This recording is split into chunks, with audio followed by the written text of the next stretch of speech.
Hi, Kevin Coop here, and this is FaceTime with the Content Guy.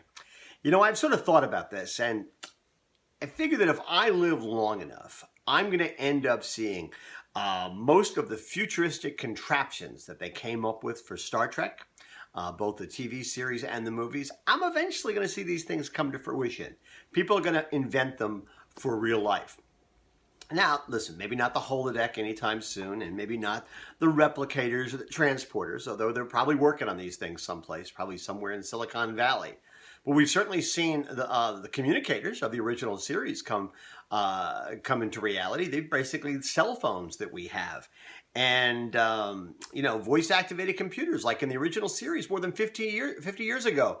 I always kind of have a flashback to that whenever I'm talking to my Amazon Echo. Well, this week, the Christian Science Monitor had a story about how yet another Star Trek-style invention has suddenly been foisted in a positive way on the real world. Because according to the story, I want to make sure I get this right, Skype has expanded an existing voice and chat application tool so people can basically use it for any mobile phone or landline in terms of people that they have on their contact list. And what it means is they're going to be able to talk to people all over the world, no matter what language they happen to speak in. It's basically the universal translator from Star Trek. Let me quote from the story. Skype and its parent company are contestants in a machine translation arms race to help users lose their pocket dictionaries and tap into more foreign markets. Monitor writes this. Now that Google Translate can understand the text of 103 languages, the tech world has turned its attention to real-time voice translation. While machine translation is far from perfect, observers say that its implications for busting through language barriers is just enormous.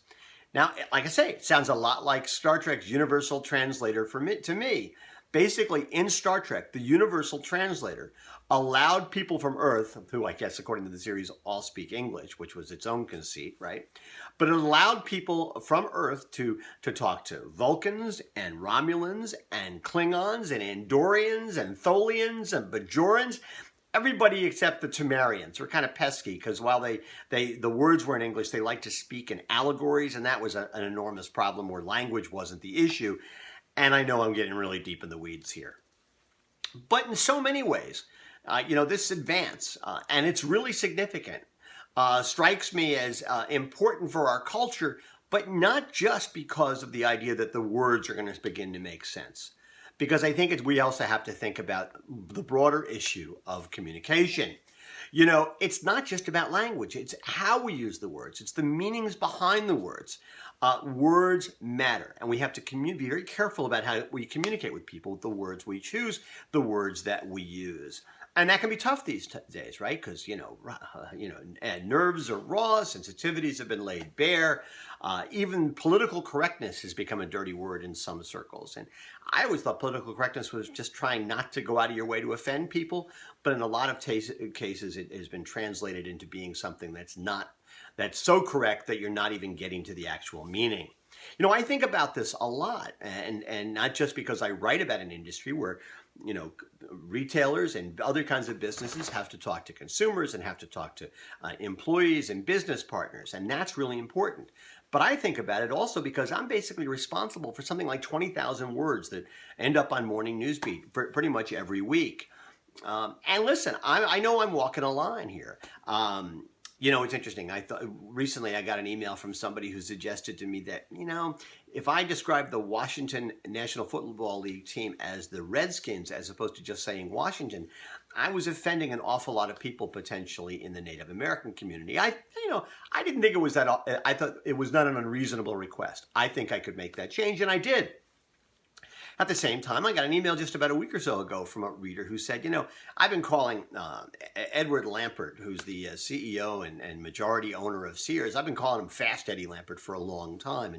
And this guy came to me and said, we're living in a world where people get to say things like lying Hillary Clinton. And it's not necessarily helpful. It's not necessarily accurate. And maybe I'm not adding to the maturity and the civility of the discourse by calling him all the time Fast Eddie Lampert. Again, I didn't think that was such a hard thing to ask. I think he's kind of right. And so I'm going to try and stay away from the whole Fast Eddie thing. it doesn't mean necessarily that I'm not going to be blunt. It doesn't mean that I can't be blunt. I just think I need to think about these things so I'm not taking pot shots that are not necessary when I don't need to take them. I think I have to think about language. I think we all have to think about language. Hey, listen. Again, one of the lessons from Star Trek, it's not just about the words being translated. It's also about what's behind the words. And in this scheme, I think about a couple of other things from Star Trek. I think about the phrase that, basically the universe is better when we recognize that there are people and beings of infinite diversity and infinite combinations. And that makes the universe a better place, not a worse place. I also think about the fact that it is our job as human beings to make sure that all of those beings, all of those people are able to live long and prosper.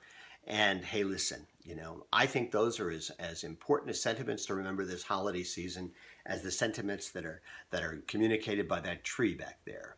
Anyway, that's what's on my mind this morning. And as always, I want to hear what's on your mind.